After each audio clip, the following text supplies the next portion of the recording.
You are standing in a room so dark you cannot see your hands. 3,000 people are breathing around you in the black. You can feel the warmth of them, but you cannot find a single edge, a single wall, a single exit. You have been fasting for 9 days. Your mouth is dry. Someone just handed you a cup. Whatever happens next, you will never describe to anyone alive. Not because you promised, because the penalty for speaking is immediate execution and the seizure of everything you own. This is not a folk tale. This is archaeology. And it happened at the scale of a stadium. Across 30 centuries and 5 continents, the same pattern repeats with a regularity that is difficult to explain as coincidence. A structure that functions too well, that coordinates too cleanly, that manages resources or loyalty or information with a precision its era should not permit. A ritual at its center. And then, eventually, a deliberate response. Not religious intolerance, not cultural friction, but targeted demolition, precise, documented, aimed not at the theology, but at the function beneath it. They did not destroy these places because they were sacred. They destroyed them because they were useful. The theology was the surface. The function was underneath. And what you are about to see, in 10 cases across 30 centuries, is the same calculation made again and again by people who understood exactly what they were taking apart. 10 systems, 3,000 years. Here is what they needed you to forget. In 400 BC, the most powerful man in the known world walked 14 miles from Athens along a torchlit road to a town on the Saronic Gulf. He had fasted for 9 days, bathed in the sea, and was prepared to enter a building unlike any other in the ancient world. The Telesterion at Eleusis was not a temple in any recognizable sense. It had no exterior facade designed for display. It had no windows. At its fullest extent, expanded under Pericles by the architect Iktinos, who also designed the Parthenon, it could hold 3,000 people in a single sealed interior simultaneously. At the center of that interior was the Anakteron, a small stone chamber accessible only to the chief priest. What the chamber contained was never described in any surviving document. The ritual drink was called the kykeon. The listed ingredients were water, barley, and pennyroyal. In 2015, excavations at Mas Castellar in Spain, at a shrine to Demeter connected to the same network of rites, recovered ceramic vessels with residue of ergot, the parasitic fungus of barley. Ergot in uncontrolled quantities causes convulsions, gangrene, and death. Ergot in calibrated doses produces effects that neurologists studying the samples described as chemically analogous to modern psychedelic compounds, visually and emotionally indistinguishable at equivalent dosage. The traces were not only in the vessels, they were in the dental calculus of a man buried nearby. The substance had been consumed, not stored. Pericles underwent initiation here. So did Cicero, who wrote afterward that he had come to understand not only how to live joyfully, but how to die without fear. So did the Emperor Hadrian, who funded major architectural renovations. Marcus Aurelius attended. Plutarch, Sophocles, Pindar, not mystics, not provincial pilgrims, the men who administered the Mediterranean world. The Eleusinian mysteries ran continuously for 1900 years. They survived the Peloponnesian War, the Macedonian conquest, Roman annexation, 3 successive dynasties of emperors. Every initiated person was bound by a criminal statute, not merely a religious oath. Disclosure was a capital offense enforced by the Athenian state, with immediate execution and total confiscation of property as penalties.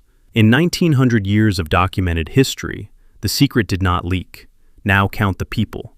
Tens of thousands initiated over those centuries, including some of the most talkative intellectuals in human history. Not one of them published even an approximate account.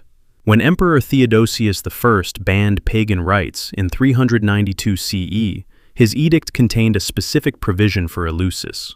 4 years later, the Visigoth leader Alaric arrived with an army, accompanied by Christian monks who wanted to observe the physical destruction of the building personally, not closure, demolition with witnesses. The official position of the church was that Eleusis was a site of demonic deception.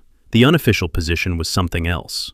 Visible in the specificity of the response, Eleusis was a state system for managing the inner lives of elites across the Mediterranean basin.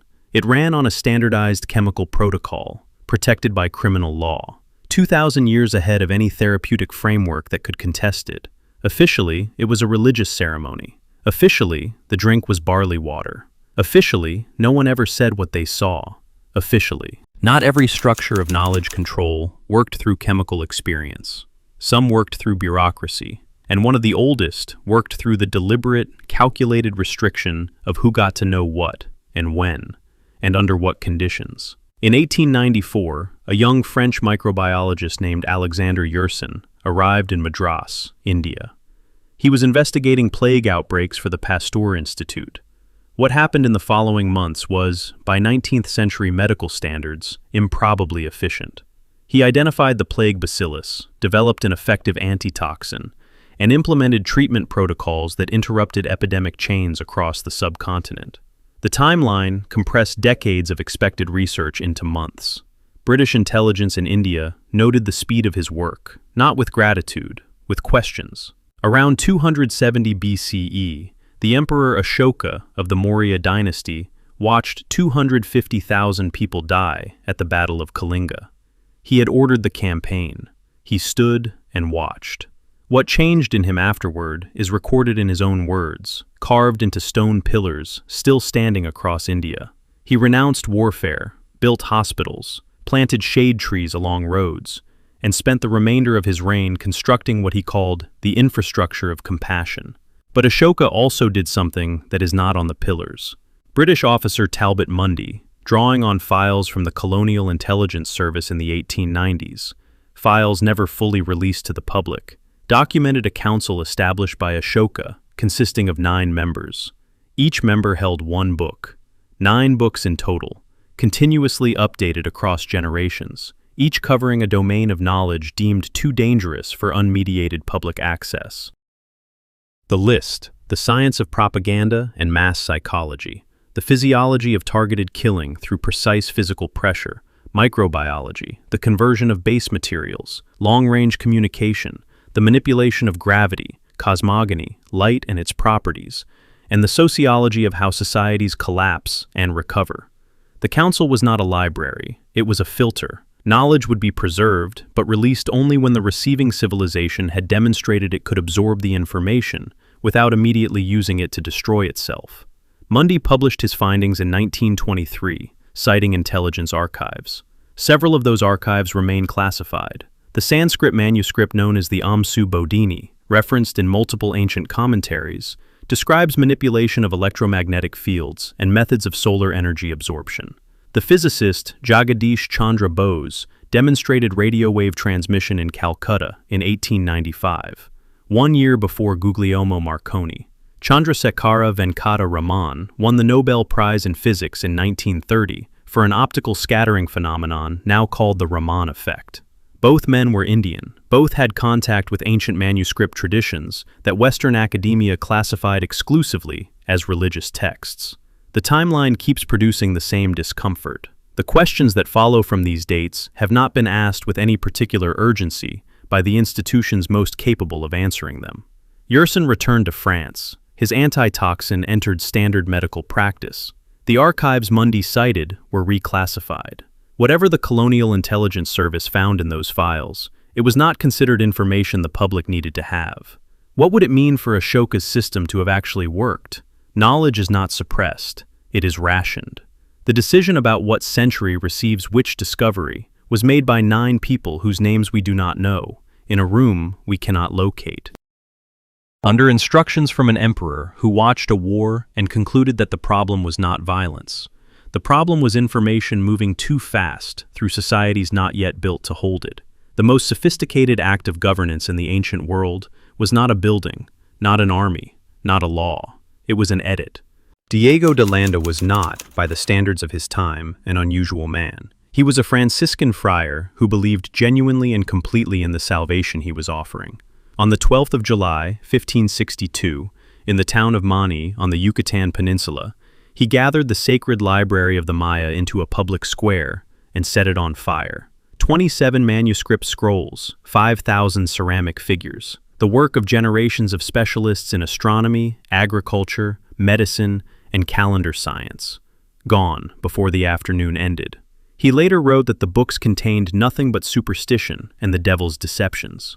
He wrote this having seen, by his own account, monks in his party go pale reading the texts aloud before the burning.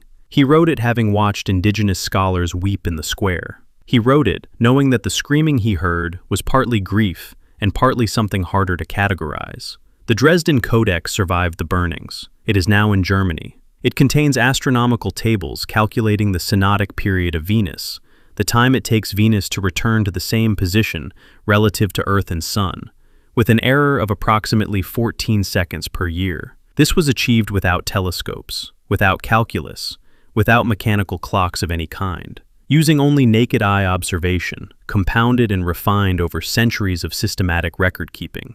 Modern astronomers have cross-referenced their own calculations against the Dresden Codex and found it necessary to make corrections, not to the Codex. The 260-day ritual calendar called the Tonal Powali was not, as it was described in every Spanish missionary report, an instrument of divination. It was a logistical management tool, a precision grid correlating planting schedules, flood and drought cycles, locust migration patterns, and tax collection windows, all calibrated to astronomical constants and validated across agricultural zones spanning hundreds of kilometers. The ritual version was the public interface. The operational version allowed an empire to coordinate resource distribution without centralized bureaucratic infrastructure. Before the Spanish arrived, there were tens of thousands of codices across Mesoamerica. Temples, palaces, and schools called Calmecac maintained specialized libraries. We have today fewer than 20. De Landa later expressed regret. He petitioned the Vatican to help reconstruct what had been destroyed.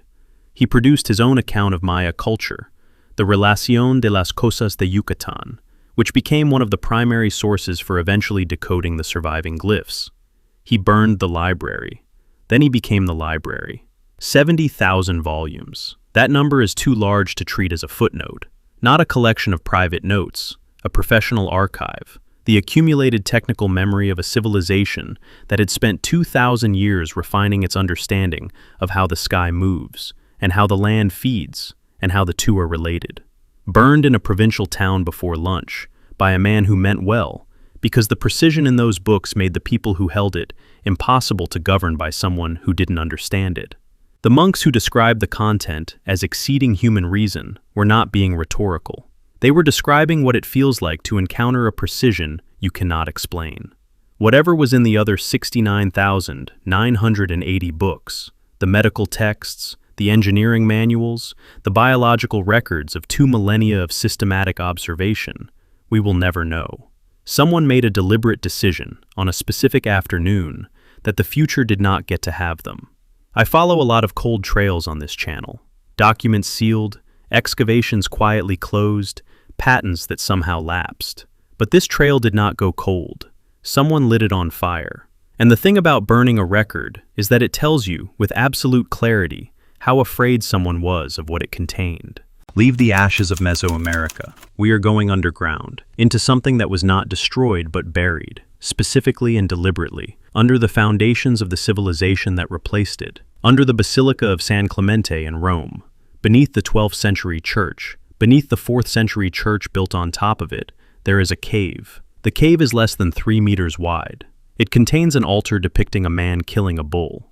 The cave ceiling is painted with a precise star map. The cave is aligned with the rising sun on the winter solstice. There are 420 similar caves across the Roman Empire, from Hadrian's Wall in Scotland to the Syrian desert, from the Rhine to North Africa. Every one of them is underground. Every one of them is the same width. Every one contains the same bull-killing image in the same compositional arrangement. 420 identical rooms, across an empire spanning 3 million square kilometers. This is not a coincidence. This is a standard. The Mithraic mysteries admitted only men, specifically soldiers, customs administrators, and imperial officers. 7 grades of initiation, each conferring a different ritual identity, each opening a different rank of access. A legionnaire initiated in Antioch, transferred to London, would enter the Mithraeum there and be placed immediately. He would know his grade, read the grades of every man in the room, and understand without a word exchanged what could be discussed and with whom. No Mithraic text survives. Not one liturgy, not one theological treatise, not one catechism. The entire doctrinal content of a religion, practiced by the Roman military officer class for 4 centuries, left no written record. Only the star maps on cave ceilings and the scorch marks where scrolls were burned when the new administration arrived. Constantine converted in 312 CE. Within decades, Mithraea across the empire were converted to other uses. The church built on top of the San Clemente cave was constructed so precisely that the cave beneath is inaccessible without demolishing the altar above it. The Church of Santa Prisca on the Aventine Hill in Rome was built over another. The cathedral in Augsburg, Germany, over another. The pattern is consistent enough to suggest planning, not just prohibition of the old order, but physical sealing of its chambers. Think about what this means architecturally. Someone measured. Someone designed a new floor plan that ensured the cave below could not be opened from above. 420 times. Whatever those sealed rooms held, the loyalty grades, the parallel chain of command, the mechanism that had kept the officer corps of a three-continent empire legible to itself across 300 years. The response was not conversion. It was entombment. And the tombs are still there, under churches you can visit today, their star maps intact, waiting for a floor to be lifted. 600 miles to the west of those sealed caves, on the Aventine Hill in Rome, there is a church called Santa Maria in Cosmedin. Its foundations are the remains of a building whose true function was, for 6 centuries, protected by one of the most effective security systems in the ancient world, the complete exclusion of every man who might have written about it. For 9 days each year in late August, a group of Roman women disappeared into the Temple of Ceres. Their husbands could not follow. Their sons could not follow. The penalty for a man approaching the temple during the rites was written into Roman law as a capital offense. The ritual was called the Sacrum Anniversarium Cereris, and it ran uninterrupted for approximately 600 years. After 9 days, the women returned. Whatever had occurred inside was never recorded by any participant. In 216 BCE, Hannibal annihilated the Roman legions at Cannae. It was the worst military defeat in Roman history to that point. 70,000 soldiers dead in a single afternoon. The Senate imposed a mandatory 30-day mourning period on the entire city. No festivals, no commerce, no public gatherings of any kind. One exception was granted. The Rite of Ceres continued on schedule. The Senate, confronting what it believed might be the end of Rome, surveyed every institutional activity that might be suspended, and decided this one was too critical to delay. This requires an explanation that the official record carefully does not provide. The Temple of Ceres on the Aventine served a second, documented function. It was the archive of the plebeian tribunes. Copies of official senatorial decrees, the Senatus Consulta, were stored there, in a space controlled by the plebeians and physically inaccessible to the patrician senators who issued them. This meant that any senator who attempted to alter an official record after the vote would be caught, because the temple held the original. This was not a minor administrative detail. This was a constitutional failsafe, and its location in a building sealed from male access was not incidental. It was the mechanism. During the 9 days of the rite, women from Rome's most powerful senatorial families gathered in conditions of total secrecy. No men, no transcription, no state oversight of any kind. The women of the senatorial class controlled Rome's family assets, dowries, inheritances, property transfers, the financial architecture of which man married which woman, and which dynasty received which estate. They met, annually, in the one building in Rome that even the state could not enter. The official history of Rome was written entirely by men who were not in that room. Every year, for 6 centuries. The archive in the Temple of Ceres was eventually transferred by the Emperor Augustus to the Palatine Hill, under direct imperial custody. The ritual rites of Ceres were reclassified, their administration absorbed into the pontifical colleges, bodies controlled by the state. The record-keeping function was separated from the building that had protected its integrity. Within a generation, senatorial decrees began appearing in later records, with amendments that do not match earlier copies. Coincidence is one explanation. The other is that the lock was removed. 4,000 kilometers to the southeast, in a canyon so narrow that the walls touch your shoulders, another kind of knowledge was being protected by being embedded in something no invading force would think to dismantle. The Seek is the entrance passage to Petra, a slot canyon 1.5 kilometers long, cut by water through sandstone over millions of years. As you walk through it, running along the wall at roughly chest height, is a carved channel, 2 fingers wide and consistent in depth, for the entire length of the passage. Most visitors assume it is decorative. It is not. The Nabatean Kingdom of Jordan received 15 centimeters of rainfall per year on average. The city of Petra, carved into those same canyon walls, supported between 20 and 30,000 permanent inhabitants, and maintained emergency water reserves sufficient for 100,000 people, in a desert. The hydraulic apparatus that made this possible was analyzed in detail by the German Archaeological Institute's team under Marguerite van Es in the 1990s. Their conclusion was careful but unambiguous. The precision of the gradient calculations in the Nabatean water channels exceeded comparable Roman aqueduct engineering. Not matched it, exceeded it. The engineers who reverse-engineered the channels from physical evidence, without the original survey data, were unable to fully replicate the results.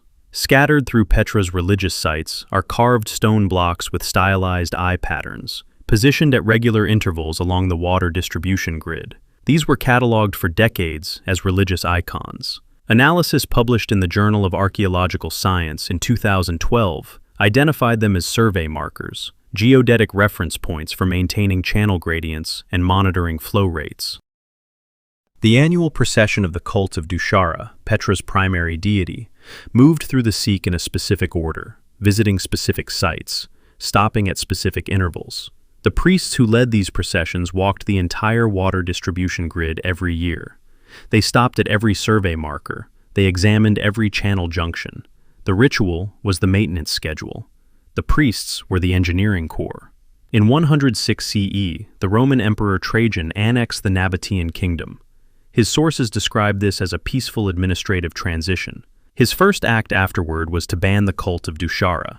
The processions through the Sikh stopped. The priests who had walked the channels every year, stopping at every survey marker, examining every junction, they stopped.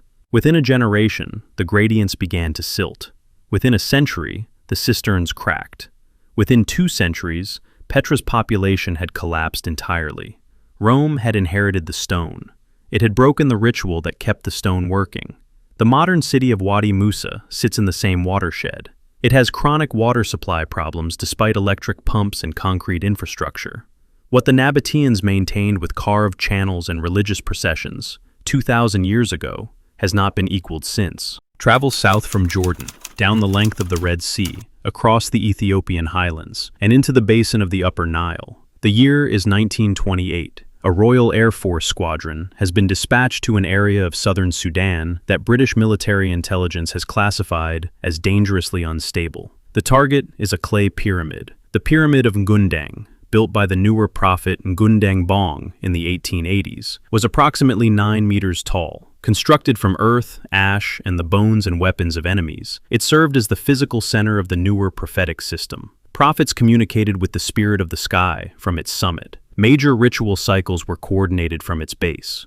British colonial reports from the region in the 1920s described the newer people as primitive, disorganized, and without political structure, while simultaneously requesting more troops to contain them. The contradiction in those reports was noticed by an anthropologist named Edward Evans Pritchard, commissioned by the Sudan Political Service in the 1930s to study the newer. His findings, published in 1940 in a book simply titled The Newer, identified what the military men had been trying to name. The Gar initiation, 6 horizontal cuts across the forehead, administered during a controlled period of isolation and endurance, was not merely a rite of passage. It simultaneously enrolled every initiate into a lateral loyalty network operating across clan boundaries. Every man who bore the scars owed ritual obligations to every other man who bore them, regardless of family, location, or clan affiliation. This created a coordination structure invisible to outside observation because it had no hierarchy to map, no central leadership to arrest, no headquarters to destroy.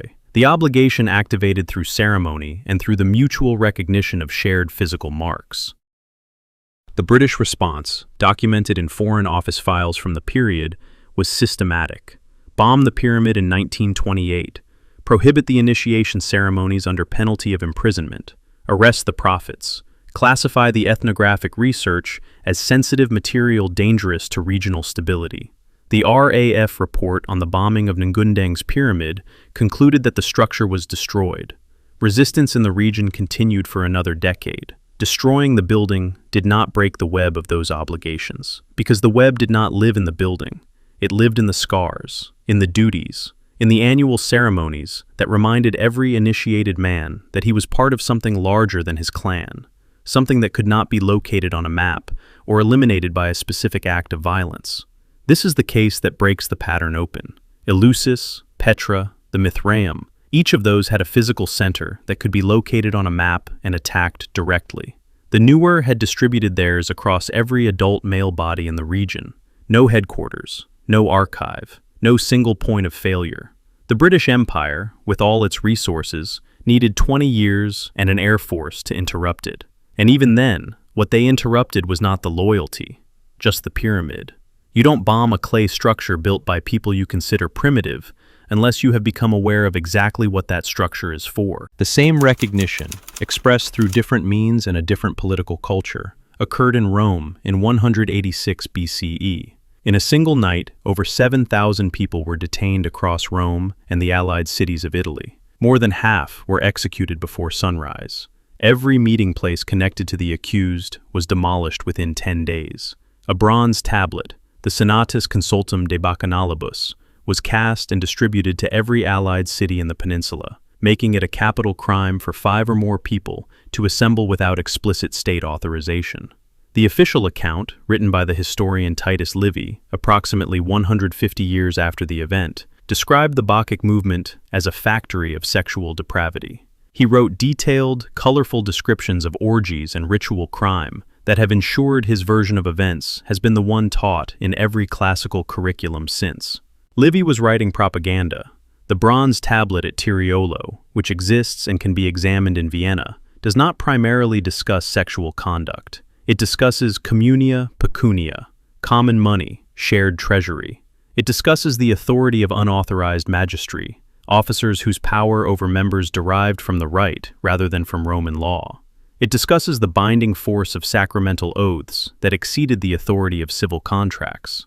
The Bacchic movement had its own treasury, its own elected officers, its own binding commitment structure that made members more loyal to each other than to the state. A woman named Pacula Ania, a Campanian priestess, had reorganized the movement approximately a decade earlier, extending initiation to men and shifting assembly times to night, which removed the activities from the visibility of ordinary civic life. 7,000 members. Underground meeting rooms with drumming loud enough to cover what was said inside.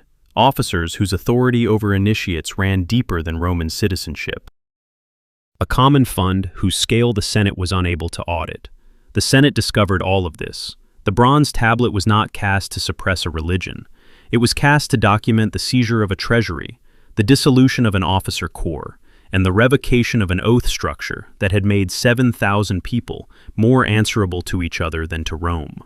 Arrest, execute, demolish, issue the order in bronze so it cannot be altered later. Livy called it a sex scandal. The tablet in Vienna calls it something else. Communia pecunia, common money. That was what Rome feared, not the dancing, the accounts. Across the Alps, the Rhine, the Channel. The year is 60 CE. A Roman general named Suetonius Paulinus has assembled the largest force he can extract from the British provinces and is standing at the shore of a narrow strait in northwestern Wales, looking at an island across the water. On the island, black-robed figures are moving among trees. White-robed figures stand at the waterline with their arms raised. His soldiers, according to the historian Tacitus, stood immobile on the shore. Veterans of campaigns from Armenia to the Rhine stopped at the edge of a tidal channel by the site of priests. Tacitus was not at the Menai Strait that day. He was writing decades later from accounts filtered through Roman military culture, which had its own reasons for attributing legionary hesitation to supernatural dread rather than tactical calculation. What Suetonius actually faced on Anglesey, the island the Romans called Mona, was not a congregation of dangerous mystics. It was an infrastructure node. The Druidic order was the only class in the Celtic world that could move freely between hostile tribes during warfare. A Druid could walk between two armies and be touched by neither side. A diplomatic immunity formalized into law across hundreds of independent political units spanning Gaul and Britain. This meant the Druids were the only institution capable of coordinating activity across tribal boundaries. and Mona was where the coordination happened. A Druidic education took 20 years. It was entirely oral, deliberately. Writing would have created documents that could be captured, cataloged, decoded, and turned against the lineage. The knowledge was stored in human memory, in bodies, in the living carriers who had spent 2 decades memorizing the legal, astronomical, agricultural, and strategic inheritance of the pan-Celtic world. In the lake of Llyn Cerrig Bach on Anglesey, archaeologists recovered over 150 metal objects deposited as ritual offerings across 4 centuries: swords, shields, cauldrons, decorated metalwork, and slave chains designed to hold groups of 5. The weapons came from across Britain and Gaul. Someone had been sending tribute and people to Mona from a very large area for a very long time. Suetonius Paulinus crossed the strait eventually. He cut down every sacred grove on the island. He stationed a permanent garrison. He did this while Boudica was burning Colchester, London, and St. Albans behind him, a crisis that should have demanded his immediate return. He stayed on Anglesey until the trees were down. The knowledge encoded in those trees, in the people who had memorized it over 20 years, was not transferable to papyrus. It was not recoverable from a library. When the Druids on Anglesey died, the knowledge that had been kept specifically in those human minds ceased to exist. That was the point. Not the trees. The trees were the library. When you cut down the library, you cut down everything in it. What Suetonius understood, standing at the Menai Strait while his general staff urged him to go south, was that burning a city can be rebuilt. Killing a lineage cannot. 1100 years after Anglesey, in a city that did not yet exist when the Druids died, a sect was constructing the most secure, closed capital pool in the Russian Empire. The mechanism they used was one that no regulator, no auditor, and no imperial court would ever think to challenge, because it was irreversible. In 1872, the Russian Third Section, the political secret police, compiled a report on a religious community operating openly in St. Petersburg. The community controlled a significant share of the city's grain trade, the majority of its currency exchange houses, and an unspecified but considerable portion of its luxury goods market. Their estimated liquid capital was, according to the report, a fraction of the imperial treasury's annual revenue. The fraction itself was left blank. The investigators did not feel confident in the number. The community was called the Skoptsi. They practiced ritual castration. The theology was straightforward by the standards of Russian sectarian Christianity.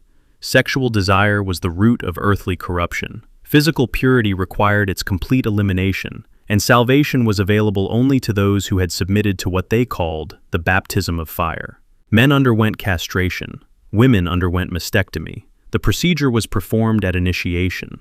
What this created, alongside its theological function, was a closed pool of capital with no heirs.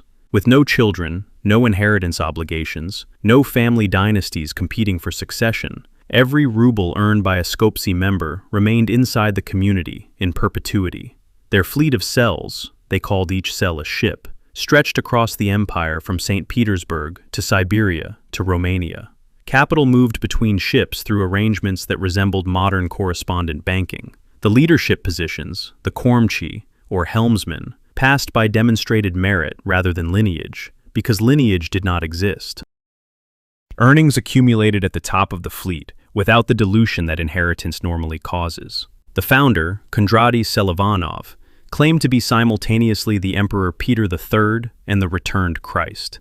He was received in private audience by Tsar Paul I and Tsar Alexander I. Catherine II had transferred investigation of the sect from the church to a secret civil commission in 1772, which reclassified the Skoptsi from a religious matter to a state security matter. The documentation of what Catherine found in those treasury records has not been fully released. The sect was finally dismantled by Stalin's security apparatus in a show trial in 1929. Several of the investigation files are still classified in the State Archive of the Russian Federation. The castration was not the threat, the money was. The castration was the entry requirement. Irreversible, unambiguous, impossible to fake. The biological barrier that ensured no one joined for the inheritance, because there was no inheritance, only the pool. 10 systems across 30 centuries. A library burned in an afternoon. A loyalty grade stored in human skin.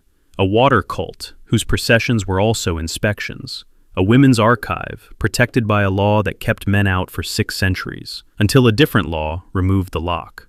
A banking pool, whose entry requirement ensured no one could inherit it away. The proof is in the response. You do not cast a law in bronze forbidding assemblies of 5 people because you find the theology offensive. You do not build 420 churches over sealed caves when a padlock would have worked. You do not fly an aircraft over a clay pyramid in rural Sudan unless someone has concluded that the clay pyramid is winning. Most people file these episodes under folklore. A burned library in Mexico, a colonial incident in Sudan, a Roman scandal. Separate, unconnected, each one an accident of history. You watched 10 cases. You saw the shape. This was not the lost world, just the parts we can still see. Which of these 10, if it had survived intact, changes the most? One case. Make the argument. The clearest reasoning in the comments gets pinned. Subscribe. The next file is already open.